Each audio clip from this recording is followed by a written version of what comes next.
Ashley Moody. We have two of our state attorneys from the central part of the state, Andrew Bain from the 9th Judicial Circuit and Susie Lopez from the 13th Judicial Circuit. That's Orlando and Kissimmee, and then Tampa for Susie. And then we've got Sheriff Wayne Ivey from Brevard County, Sheriff Chris Nacco from Pasco, Hardy County Sheriff Vent Crawford, and then Paul Blackman from Highlands County, the sheriff there. I want to thank all the sheriffs that are with us here today and throughout the state for the great work they have done. The reason why Florida is a law and order state is because they are there every day working hard with their deputies. We also have FDLE Commissioner Mark Glass, Florida Department of Highway Safety and Motor Vehicles Executive Director Dave Kerner, Senator Colleen Burton from right here in Polk County, and then representing Sheriff Chad Cronister from Hillsborough is Joseph Marr. He's the Chief Deputy, and I want to thank what they have done. So there's a lot of things that we have constantly beat the drum about, and we're going to talk about the law and order and some of the success that we've been having recently. But first, let me just say, I want to offer my congratulations to Lake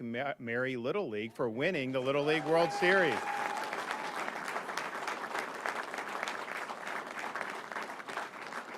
We've had very rich baseball, Little League, high school ranks all the way through in Florida for a long time. They are the first Florida team to ever win the entire Little League World Series championship. And so we offer our congratulations to that. They made everybody here in Florida proud. We were not as lucky in Dublin, Ireland when Florida State played Georgia Tech this weekend. My wife and I were there, and our kids were not happy with that outcome. But you know, you live and you learn. And so, but congratulations to Lake Mary. We're really proud of what you've done. We're also proud that the state of Florida has achieved a 50-year low in the crime rate. And that's not happening everywhere in this country. And in fact, this is something that the opposite was happening for many years throughout the country. So we are 50-year low in the crime rate. We're the #1 state for net in-migration. Of course, here in Polk County, you see that. And I always remind people, I'm not asking anybody to move to Florida. I mean, we have a lot of people, and it's not that it's good or bad. It's just, you know, it's a free country. And people leave, and one of the reasons I think they've left some of these other areas is because they haven't supported law enforcement. They have not held criminals accountable, and consequently, they put the people of their communities at risk. And that's unacceptable here in the state of Florida. So we have the immigration. We're #1 in new business formations. They just released the credit rating a couple months ago. Highest credit rating, you know, you can have better than the federal government that we've had for most of our term.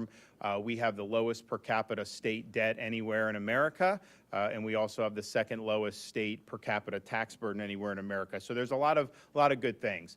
#1 in education 2 years in a row by U.S. News and World Report, all 50 states, and #1 in higher education, public higher education for the last 6 years, which is something that's really, of course, I say yes, Polk, yes. So there's a lot of good things. We did the school choice program. We've done this and that. You are not going to have strong economy. You're not going to have strong education if you do not have public safety. When you don't have public safety, everything else starts to fall apart. We've seen that happen in other parts of this country where people have been elected and have turned their back on law enforcement. We've even had people get elected to prosecutor's office who decide their job is to put criminals back on the street instead of getting them off the street. So those results have been poor consistently across the country when that's been done. Contrast that to what we've done in Florida. When we saw the movement to defund the police a couple years ago in response to the BLM riots, not only did we not do that, we passed legislation prohibiting local governments from defunding the police. We want to guarantee people are going to have the resources they need in their local communities to keep the community safe. We also increased penalties for people that riot and loot and engage in mob violence. Most of these other places around the country at that time, they were giving these people a slap on the wrist. Well, what do you think is going to happen? They're going to do it again. We have also made sure that the people that wear the uniform know that they have the support of the state of Florida. For 3 years in a row, we did $1,000 bonuses to every single sworn law enforcement officer and firefighter and first responder in the entire state of Florida. And that's a lot of people. I mean, this isn't just bonuses for a few hundred people. So we were proud to be able to do that. We also established a law enforcement recruitment bonus program, $5,000 for new recruits. And so you have people that want to come from Minnesota, let's say, because they're not supported. They can come to Polk County, and Grady can give them a $5,000 signing bonus for signing up to be here at the Polk County Sheriff's Office. And we've seen that happen all throughout the state. And it's not just for people coming from other states. You have young people that decide to go into law enforcement. If they make that plunge, then they can get the $5,000 signing bonus as well. So we're proud that the legislature has continued to re-up that. It's really, really meaningful. We've also increased penalties for drug dealers by increasing the mandatory minimum sentence for trafficking deadly fentanyl. We've also recognized that this problem has been exacerbated by the open border that we've seen over these last 3.5 years. Every state has now become a border state. We have sent Florida resources to help Texas stem the flow because it does impact our communities. The drugs don't just stay on the southern border. They come all across the fruited plain. And perhaps most significantly, we have made clear that people that are charged with enforcing the law in the prosecutor's office must abide by the law. They do not have the right to pick and choose which laws they are going to enforce, and they do not have the right to grant criminals a get-out-of-jail-free card. If you look at the problems around this country, there's a lot of bad policies that have gone into it, but every time these prosecutors have gotten in and decided they're not going to prosecute, you've seen people get hurt. You've seen criminals rule the roost, and you've seen society decay. So we're proud to have our priorities straight here in the state of Florida. You see that in the expectation of safe communities all up and down the state. Now, some of the things that we've done more recently, we're starting to see that those bear fruit as well. So one of the biggest problems that we deal with as a state and in every community is the fentanyl epidemic. And there's a lot of different ways you deal with it. We've worked hard on education, particularly in the schools, to let students know, you take some drug off the street. If that has fentanyl laced into it, that could be all she wrote. This is very, very deadly.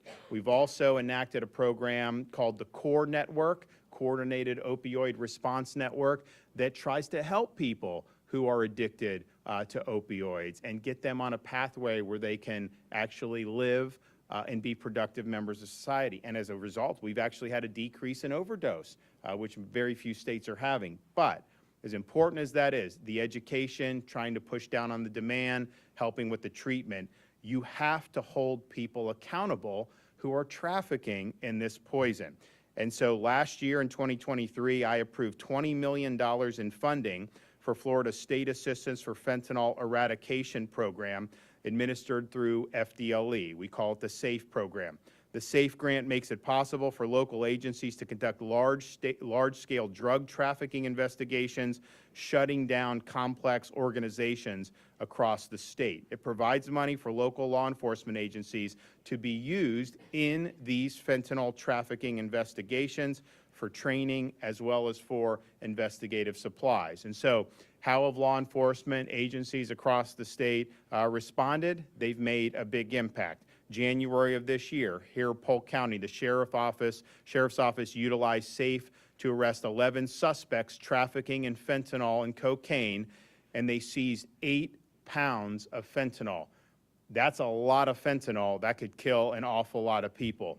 March of 2024, Santa Rosa and Escambia Sheriff's Offices, working alongside their federal partners, seized fentanyl, handguns, prescription pills, and held those perpetrators accountable. FDLE in April of 2024 worked with both Seminole and Palm Beach counties to engineer the arrest of nearly 40 drug traffickers. That same month, Fort Myers region successfully seized massive amounts of fentanyl and cocaine and MDMA, as well as major weapons caches. So on and on it goes. We see where these funds are helping these investigations go to the next level, and they're bringing these people to justice. When you're talking about fentanyl, you are talking about people that are dealing in death.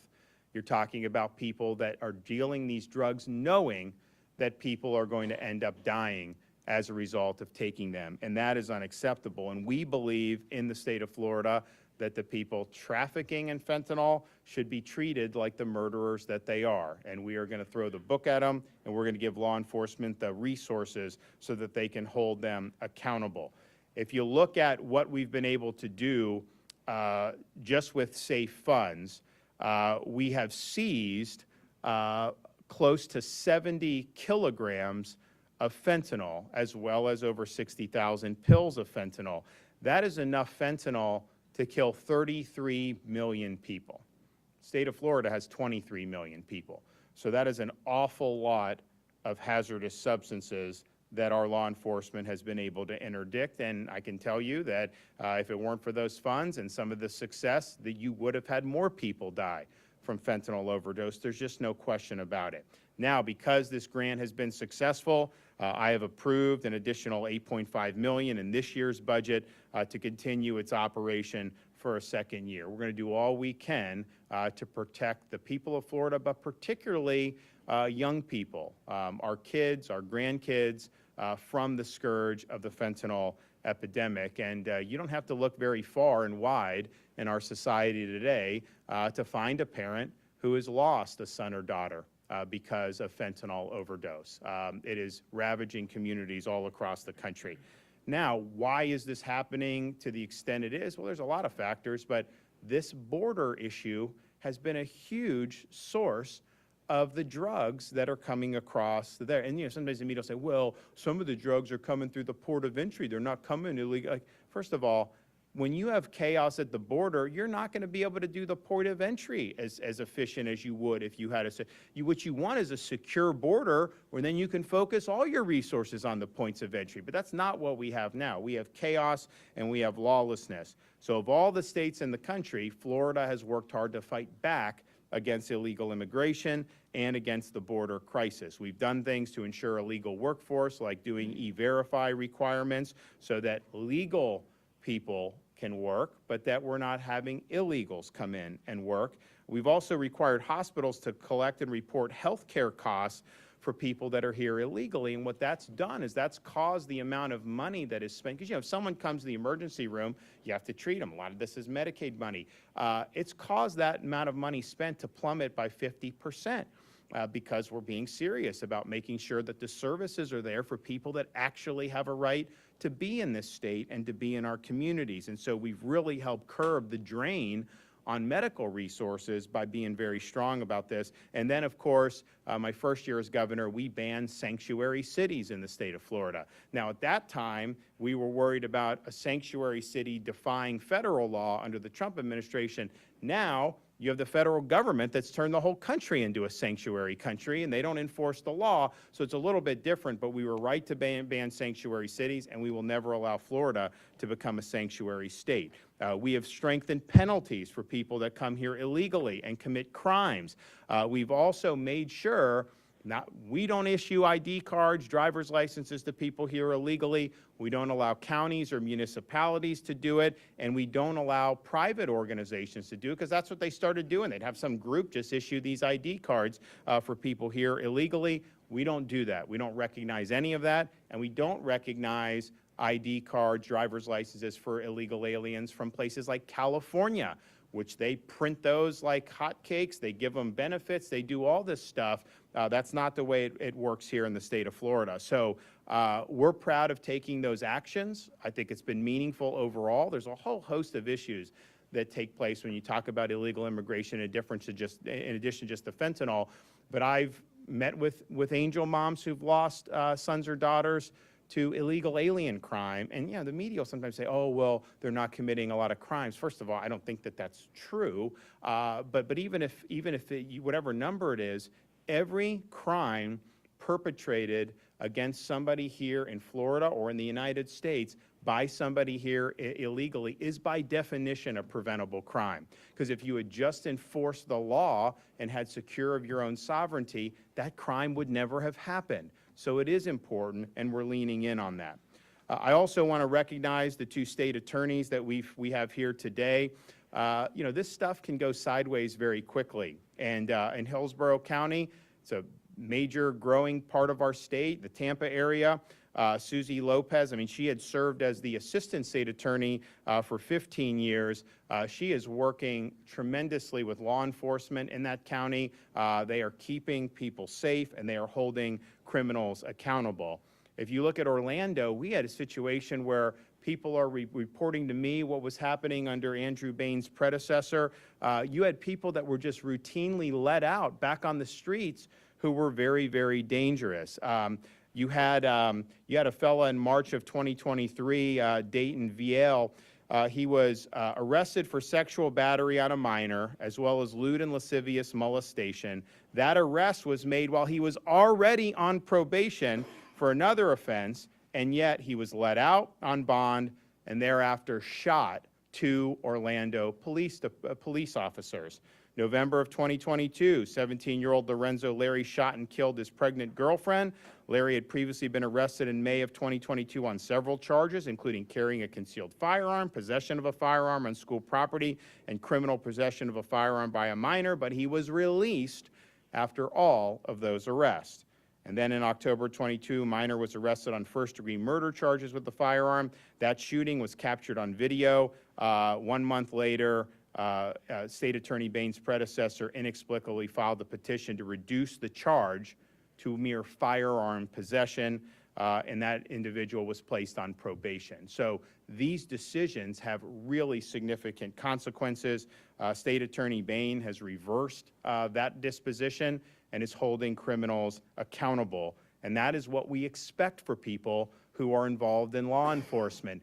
Don't turn criminals back on the street. Don't let the inmates run the asylum. You need to care more about protecting the general public and innocent people than you do about coddling the criminals who are causing so much problem in the first place. So thank you for doing that. If you look around the country, Los Angeles, they have one of these progressive prosecutors. They are up in murder 56% since their current prosecutor took office. That is not an accident.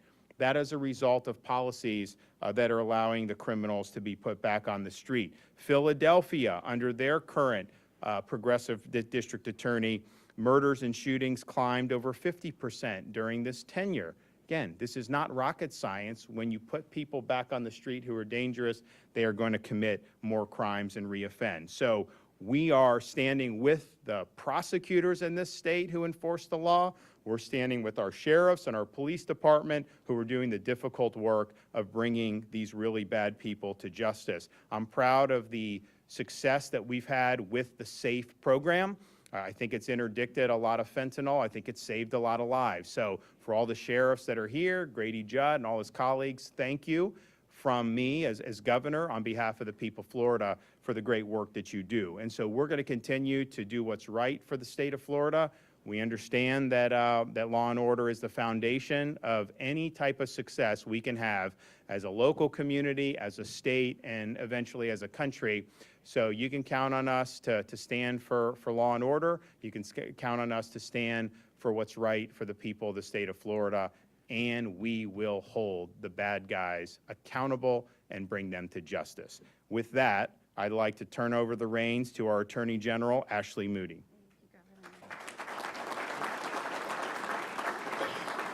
Thank you so much. And the governor rattled off some amazing statistics in terms of our crime rates here in Florida as compared to the rest of the nation. And behind us are a lot of sheriffs and police chiefs and those in the ranks. If you could just give them, as well as all of the law enforcement officers in Florida watching right now, a round of applause.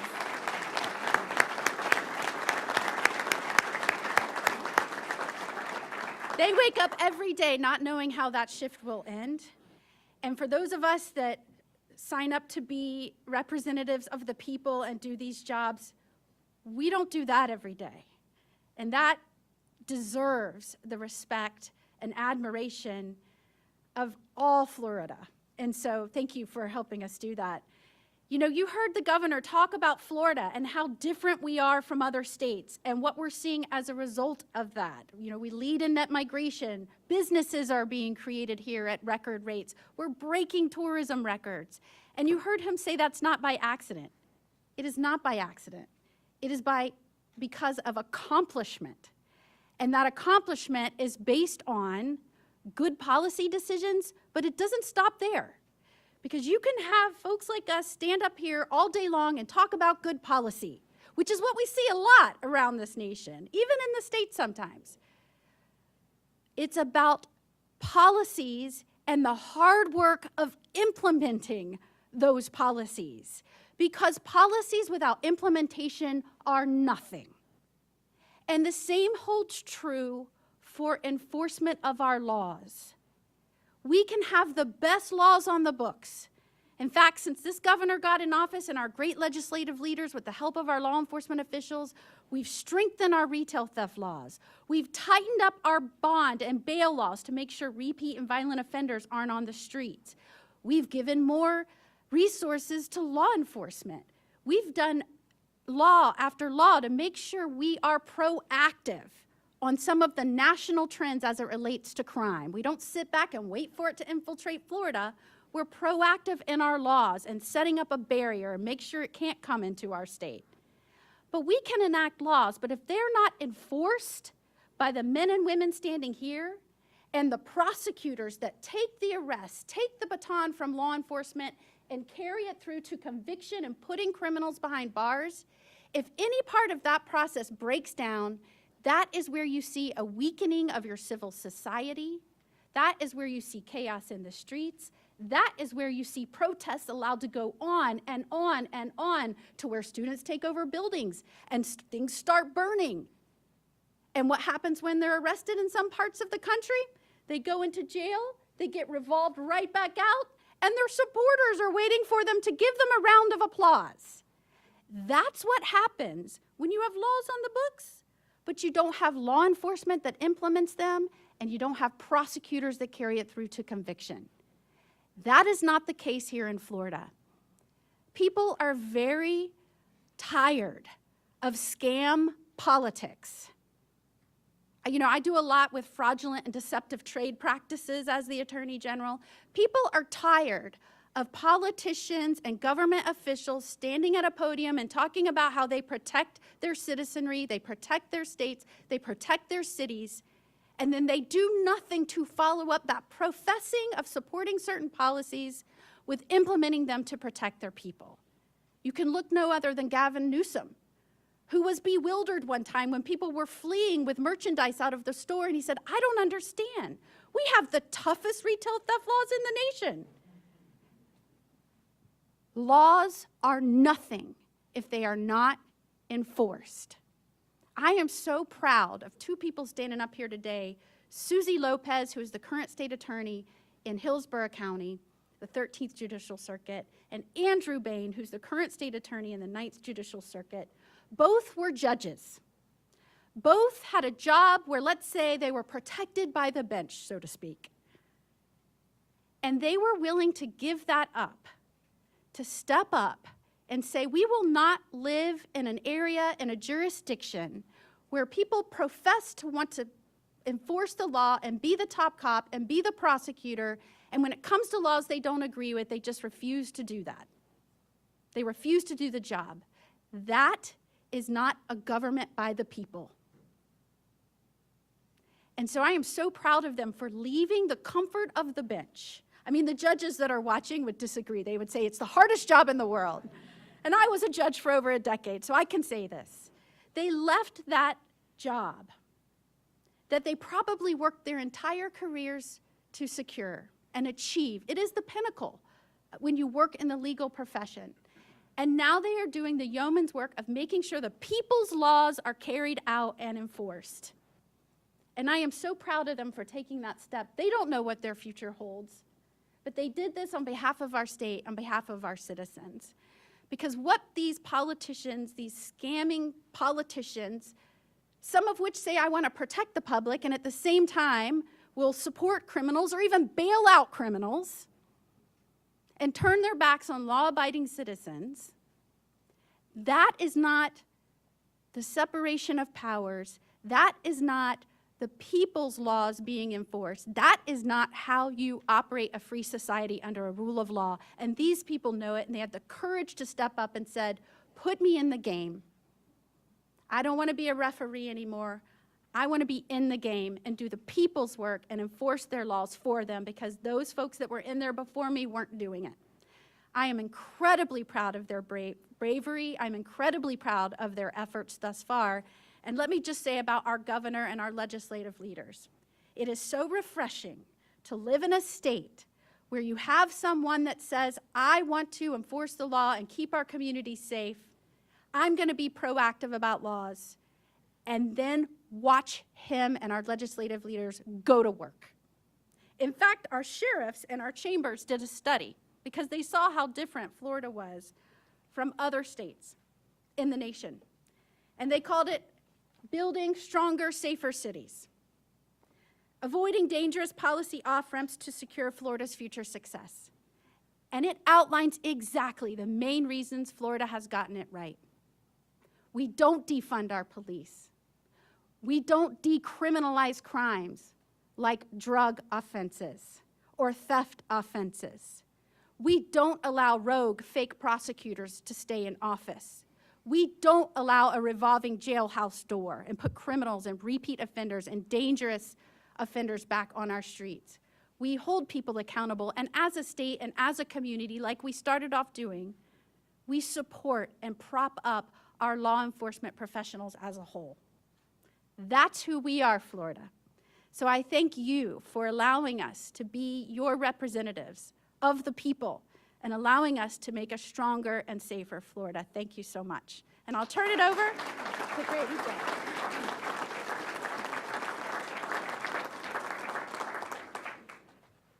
Thank you, Governor and General. Do you know good things don't just happen, people make good things happen, and it starts with the leadership at the top. I can tell you that Governor DeSantis is absolutely the very best. We know he has our back. We know the Attorney General has our back. We know our state attorneys have our back. And what we are doing is we are serving the people. I go all over this county. I talk to people that are Democrats, Republicans, independents, not registered, criminals, non-criminals. They all tell us the same thing. They interact with me. They want to be safe and feel safe.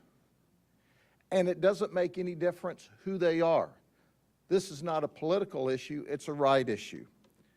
Well, I want to applaud Governor DeSantis. You see, because of the safe money, we can seize fentanyl.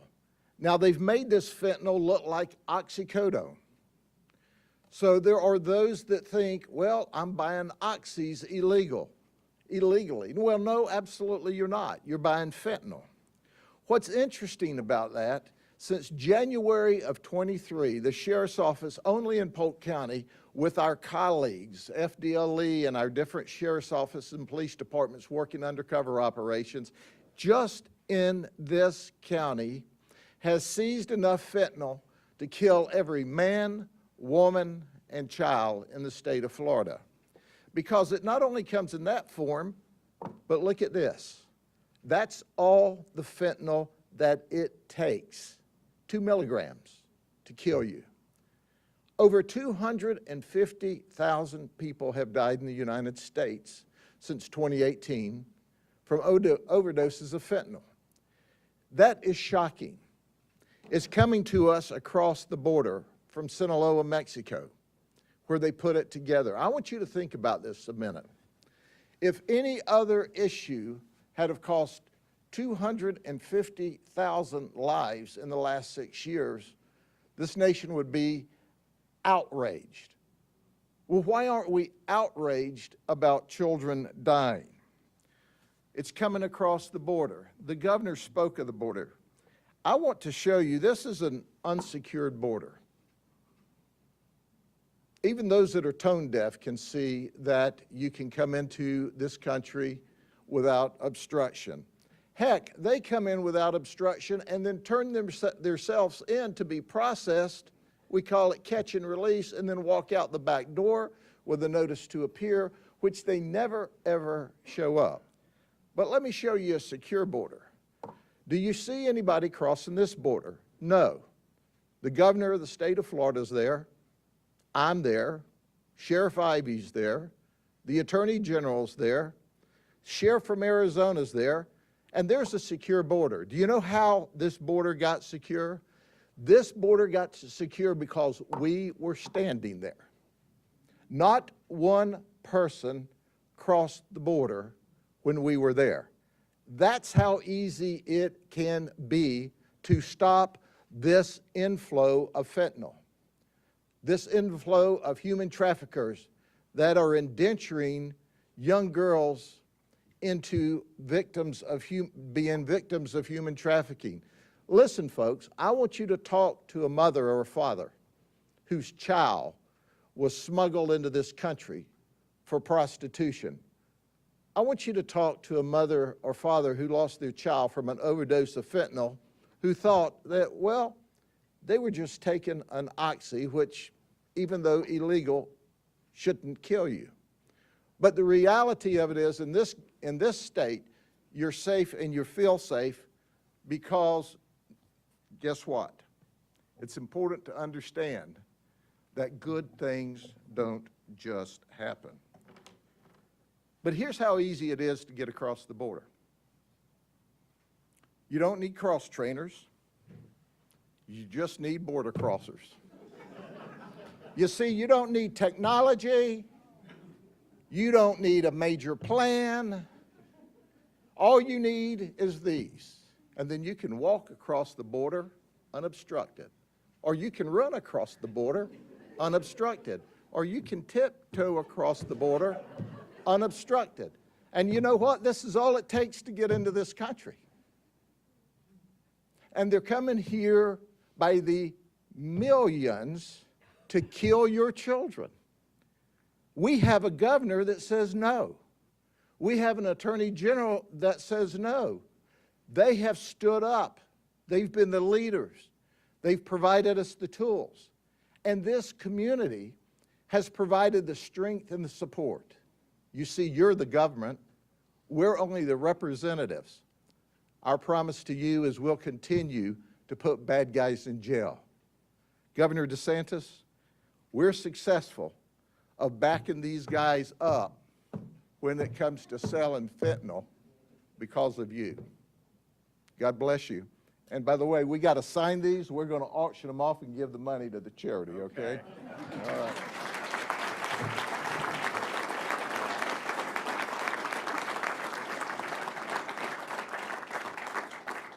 I mean, this isn't our first rodeo with Grady and press conferences.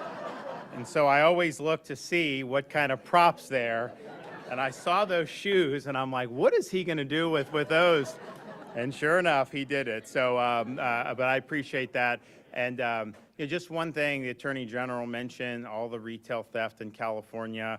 The governor claimed, hey, they have the strongest retail theft laws in the country. Just so you know, he also claimed that California has lower taxes than Florida. And if you believe that, I got a bridge in Brooklyn I'd like to sell you. So now we're going to hear from our state attorney. So first, from Hillsborough County, Tampa area, we have Susie Lopez.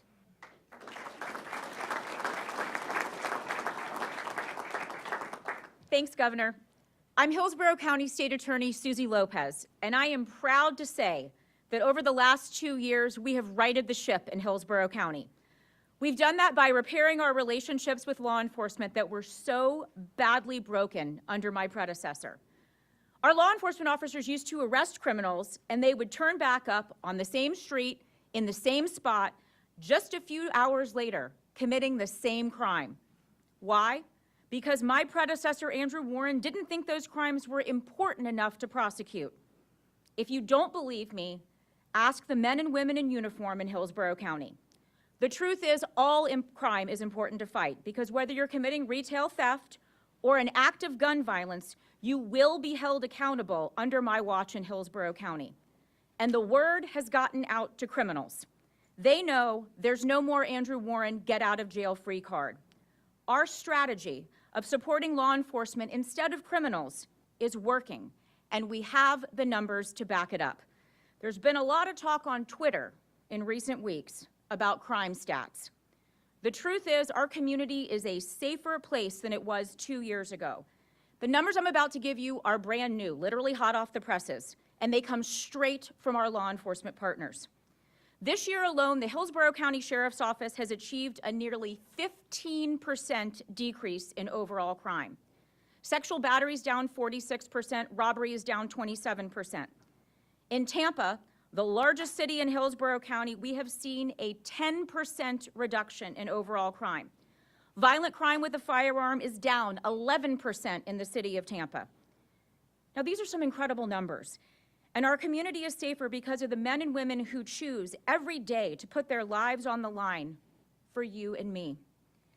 We're also working together in the fight against fentanyl and the fentanyl crisis in Hillsborough County. One of my colleagues had a doctor's appointment this morning. She and the nurse were chatting, and the nurse asked where she worked, and she said she worked at the state attorney's office. And the nurse teared up and said that last year her son bought what he thought was a Xanax. You know how this ends. It wasn't a Xanax, it was fentanyl, and her son died.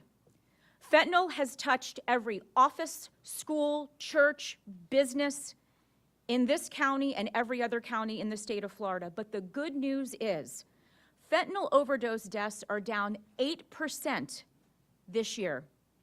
Prosecutors in Hillsborough County are going after drug dealers to hold them accountable for selling this poison, because that's exactly what it is. It is poison. In fact, just a couple of weeks ago, this month, one of our prosecutors tried a case. It was a first-degree murder where the theory of prosecution was that the person who was charged, the defendant, sold fentanyl to someone who later died. First-degree murder, as you know, carries a mandatory life sentence.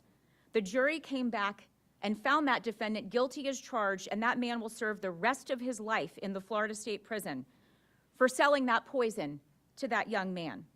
Drug dealers in Hillsborough County now know, and they know they're going to be held accountable. Everyone here today standing with me stands together in the state of Florida because we all want one thing. We want law and order, a peaceful community. We want a safe place to raise a family, open a business, or simply to enjoy retirement. We stand together, all of us from different jurisdictions, because the bad guys don't care about where the county line is. Drug dealers who sell in Hillsborough today, God love them, they may sell in Polk County tomorrow. Crime knows no boundaries. They'll deal with Grady, Judd in Hillsborough County. They'll deal with the Hillsborough County Sheriff's Office in Hillsborough. We will hold you accountable no matter where you are. But if we don't work with our law enforcement partners, we go back to a time when we were holding the hands of criminals instead of victims. Now, I realize what our law enforcement community has done by reducing violent crime. That is an incredible, incredible feat. And I will stand with them, and I do stand with them every day to make sure we continue the trend in that direction. But we all know that these numbers don't comfort a crime victim. It's why I've committed to personally meeting with every single family who's lost someone as a result of a crime in Hillsborough County. They used to get a form letter in the mail that said thoughts and prayers. That's not good enough for me, my administration, and certainly not my community. I've met with over 130 families who have lost someone as a result of a crime, and these are crimes going back as far as 2018. So for the last 6 years, I've had the honor of sitting with these families to make sure that they know who it is that's fighting for them and fighting to get justice for their loved one. The truth is, the best way that we can support crime victims, though, is to work hard to make sure there are no more crime victims. We do that by working with our law enforcement partners every single day to hold criminals accountable. We don't experiment with the law. We tell people what the law is. We expect them to follow it, and we will hold them accountable. Thank you to Governor DeSantis for your strong leadership, for giving prosecutors and our law enforcement officers the tools that we need to fight crime in our community and to make our community as safe as it can be. Thank you.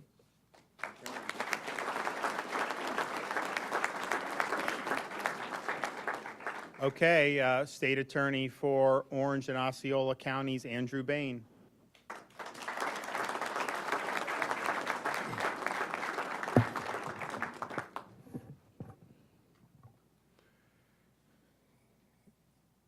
Good afternoon, everyone. Carlos Pena, Samuel Frederick, Noah Polanco. These are 3 victims of the fentanyl crisis that plagues our community. Late last month, our grand jury in Orange County, because of the work between my office and the state attorney's office in the 9th Circuit and the Orlando Police Department and Orange County Sheriff's Office, combined to work together to remove one of the most dangerous gangs off our streets. We weren't able to save these 3 lives, but I promise you, we will hold the people accountable for losing them. This drug is the most dangerous plague that we have seen since when I was a young child, when crack started taking over. It's even worse. It's being hidden not just in oxycodone pills, in candy. We've seen it in pencils. We've seen it all over our community. And we have decided to fight back. My office will continue to fight back. We will hold people accountable that decide to commit mayhem, murder, and endanger the lives of the people of the 9th Circuit. They will face justice. And not my justice. They will face the justice that the people of this community has prescribed. Because the laws that we pass in our legislature are designed from the people. That's the beautiful thing about our country. There's no dictator or king assigning what is to be the law of the land. It is the people and their representatives that send them to Tallahassee that decide what the law of the land is. And my job, unlike what the governor has, is not to veto that law. My job is to enforce that law.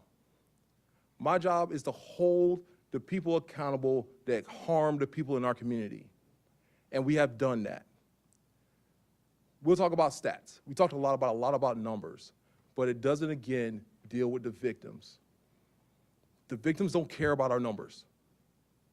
When I go to meet with a family that has lost their child, when I go to meet with a family that their child has been abused or is human trafficked, when I meet with human trafficking victims, when I meet with the various people that are harmed by the people that want to do harm in our community, that are dangerous in our community, they do not care about our crime stats. They only care that there's somebody there that's going to fight for them. And it's going to fight for them every step of the way. And I'm so proud of the law enforcement agencies that are in our circuit. From the sheriff's offices to the police departments to our state partners with FDLE, and even our federal partners that have stepped up from the Department of Homeland Security and the FBI to help us fight this epidemic. And I'm thankful for the leadership of our state, because that's what allows us to do this job that we love so much. I'm thankful for General Moody, because she pointed out a thing that it's hard for me to express to people. Both Susie and myself gave up our dream.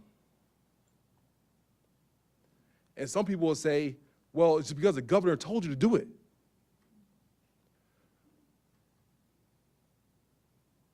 I'm a 6'4", 350-pound black man. Do you believe that the governor telling me to do something is what's going to move me to do something?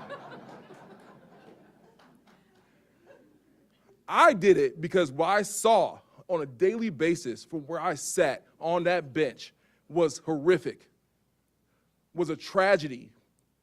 The continuing victimization of the people of our community was something that I could no longer stomach. And I had to do something about it. I could no longer sit there behind my comforts of my black robe and behind that bench and say, well, it's not my problem. It is everybody's problem. And I built my career before this on protecting the people around me. And I will always be the person to step up first to say, send me, I will be there for you to protect you. And we will continue to do that on a daily basis of the people in my office. And that's what I commit to doing, When I tell my people that work for me, the 400 people that work for the state attorney's office that I love, I go to war for every single day, that we will be there to fight for you. And that is what is the most beautiful thing about doing this job. And I want to thank everybody that's behind me for the courage that they have every single day to do the leadership and the job that they do.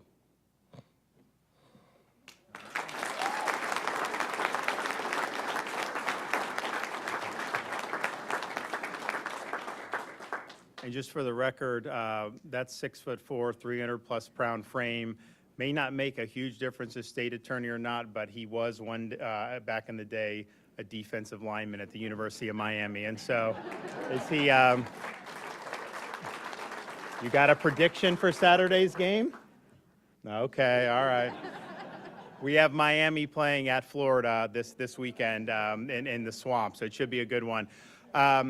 One final point just about, because we have these state attorneys, and you have Susie's obviously in Hillsborough County. That's the entire circuit there. Andrew Bain has Orange and Osceola. We have some state attorneys that have even more counties. Some, we have a bunch that only have one, Palm Beach, Broward, whatnot. It's not just an issue for whatever that one county is, because if you have a prosecutor in, say, Hillsborough that's releasing criminals back on the street, you don't think that's going to impact what Grady's doing in Polk County? Of course it will. You have somebody in Orange County releasing on the street. You don't think that's going to end up affecting people like Wayne Ivey over in Brevard? Yes, it will.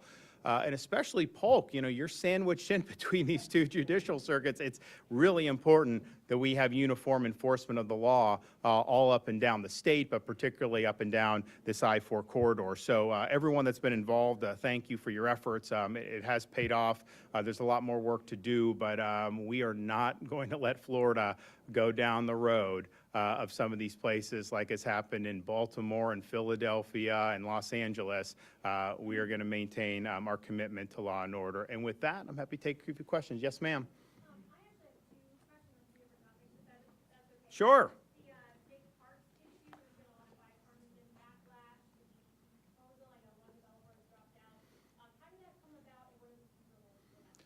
So yeah, so this was something that was leaked. It was not approved by me. I never saw that. It is, they're going back to the drawing board, talk to your local communities. Here's the thing. I'd rather not spend any money on this, right? I mean, if people don't want improvements, then don't do it. And so that'll be something that citizens can be able to do. They're not doing anything this year. They're going to go back and basically listen to folks. A lot of that stuff was just half-baked, and it was not ready for prime time when it was, and it was intentionally leaked out to a left-wing group to try to create a narrative. Since I've been governor, we've added over 250,000 acres to conservation land. We established the Florida Wildlife Corridor. So we've done a lot of stuff. And on the state parks, if there does need to be improvements, we're not going to take away any green space. We have an existing footprint, and you do. But I mean, if we do nothing, then that's fine with me. Now, the one issue of the folds of honor. So first of all, we're not getting into the golf course business in the state of Florida, but we had one charity, Folds of Honor, which uses golf to be able to raise money to support the families of fallen service members and injured service members with scholarships. And they also do that for first responders, those killed in the line of duty and those injured in the line of duty. And so they had a proposal. It wasn't approved yet. There was a lot of vetting that needed to be due to take this abandoned military base in Martin County, convert it into something that can be really nice, that would make the general public be able to afford doing it, because this stuff can be expensive, and then take the proceeds and use that to fund the scholarships for the military families and for the first responder families. But that is what they're doing. It wasn't like they were going to make a lot of money. Now, they're not in the business of courting all the controversy. So people down there, a lot of them were upset about it. Some was misrepresented as if they were going to try to take away all this unspoiled land. No, there was almost 1,000 buildings on that base back in the day. There's still some of the remnants of it. But be that as it may, they've withdrawn that proposal. That was the only thing we were interested in, just because it had the connection to the military stuff. So that's done. Now, Folds of Honor, I think they've done a lot of good work. And so it's not going to work in a state park, and it may not work anywhere in Florida where you're getting new land and kind of doing it. But what I think they could potentially do is take some of the existing courses that have been run down or abandoned, raise a bunch of money, make it something nice, and then use that to help military and first responders. We saw an example of that in West Palm Beach. So they had an old municipal course that had basically closed because it just didn't have support. It wasn't financially viable, so the city closed it. So you had a group of guys in Palm Beach area. They raised $50 million. They sunk it in, created a whole new course. They have like a 9-hole lighted thing, a driving range. They have all these programs for youth. They have really low rates for local residents because let's face it, people talk about Florida having a lot of golf courses. Most of those are private courses. You know, if you're a police officer or you're a teacher, you're not necessarily being able to go to a lot of those places. And so what they've done is those local residents, they don't have to break the bank, and the kids are now involved in it. And it's become like a community place, and they call it the park at West Palm. Now, that required a lot of resources, and it wasn't government money. They raised it. But that is a really, really good model. And if you can replicate that, I think it would be really, really good. So maybe if that group found a facility that was run down and rehabbed it, you know, that may be something that would work out. But I'm definitely somebody that wants to be able to provide opportunities for kids that may not be able to afford all kinds of outdoor recreation, all kinds of sports, and just rank and file members of the general public. I mean, you ought to enjoy all these different facets of life without having to break the bank. And I think one of the things is, just as a parent with kids and families around the state, there are things that are just very expensive now. If you look at the parks and some of these other things. And so I think what they did in West Palm was really, really impressive. I don't think there's been anything like that anywhere in the country that has met that degree of success. But that was not government money. That was a bunch of people that raised a lot of money, and they made the economics work because they did it. And your second question is? Your response to a petition calling for Manatee County Supervisor of Elections James Nestor, one of your appointees, to be removed from office after he lost his seat and then fired top staffer. So I don't know the details of that. I mean, obviously, if people lose election, then they'll have someone else come in on the heels of that. So it seems to me that the voters will take care of that one way or another. Governor, given you call this idea half-baked and not ready for prime time, are you going to do some more oversight on my office to find out how these plans are happening and how they're getting to the point? So it's my understanding, so there's some of these things like people have requested improvements for different things. Some of the campsites, all these things. Like, look, as governor, I'm not refereeing how big this campsite is or that. I mean, it's just not things that I've been getting involved in. But this was done intentionally, given to a very left-wing group to try to create a narrative that somehow, you know, the state park's going to become a big parking lot or something like that. That's obviously a phony narrative and was never true to begin with. But nothing has been approved, and they are going to go back and listen to folks. And as I said, as governor, I am totally fine to just do nothing and do no improvements if that's what the general public wants, and that's fine with me. Governor, what was your April 10th meeting with Polk about? So they talked about potentially doing something in the state of Florida where you had, they were going to honor the Tuskegee Airmen with a facility, and they were kind of in the stages of developing some ideas along the lines. And then helping the military families and helping the families of first responders. I think they've given a lot of money over the years. Of course, they have operations throughout the country where they've given millions and millions of dollars to fallen, the spouses and dependents of fallen service members, injured service members, and then they've recently expanded that into first responders. And so those are the types of things that we've worked awful hard on in the state of Florida. And if we can leverage some of these resources to do it, you know, that could have big benefits for the state. Now, not going to happen at the Camp Murphy site in Jonathan Dickinson, but maybe they will be able to find a site, maybe an existing course where they can rehab, show it some love. They're going to have to raise a lot of money. And even what they were proposing at Camp Murphy, the state was not going to give any money. They were going to have to raise tens of millions of dollars to do it. I don't know if that was ever even feasible, but the economics of this can be very tough. And so you need to be able to raise that resources if you want to be able to offer something to the public that doesn't break the bank. West Palm did it. But West Palm also has access to all those people living across the bridge on Palm Beach who can write big checks. We don't necessarily have that in every part of this state or every part of this country. Governor, two-parter as well, if you don't mind.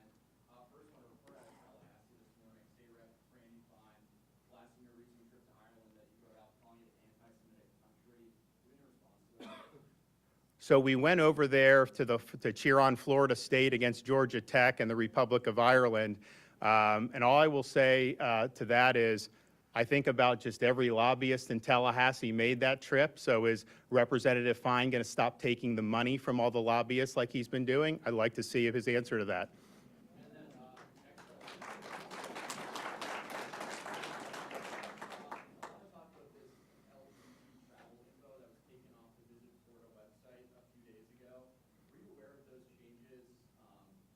I was aware after the fact. I mean, look, our view as a state is we're the best place to visit. We're open to all, but we're not going to be segregating people by these different characteristics. That's not how we've done business in any of the things that we've done, and that's just not how we're operating. So we have people from all walks of life that come. They enjoy the state of Florida, and that's, I think, the way, the policy has been. So I'm not sure how any of that stuff started or this. I am aware of it now, but I think nothing really changes in the fact that Florida is going to remain a great place to be, and we're proud to have, you've had over the years a lot of activist groups call for travel advisories against Florida, just because they don't like that, they don't like certain policies that we're bucking the left on. And as they've done that, I think we've continued to set tourism records. So, in fact, the second quarter, we had the largest second quarter that we've ever had in the history of the state of Florida. So we keep doing that, even as, it's not like the economy nationwide is all peaches and cream, and yet Florida continues to be a really big engine. So we're proud of that. We're going to continue to be a great place for people to come and visit. Governor, in June, the cabinet approved the land swap of 300 acres of state forest land in Cabot Citrus. What was that deal about? I think it was that we were getting better conservation land for that. So they gave us conservation land and we gave them less desirable land. So that land will go into conservation as part of our efforts. All right, thanks everybody.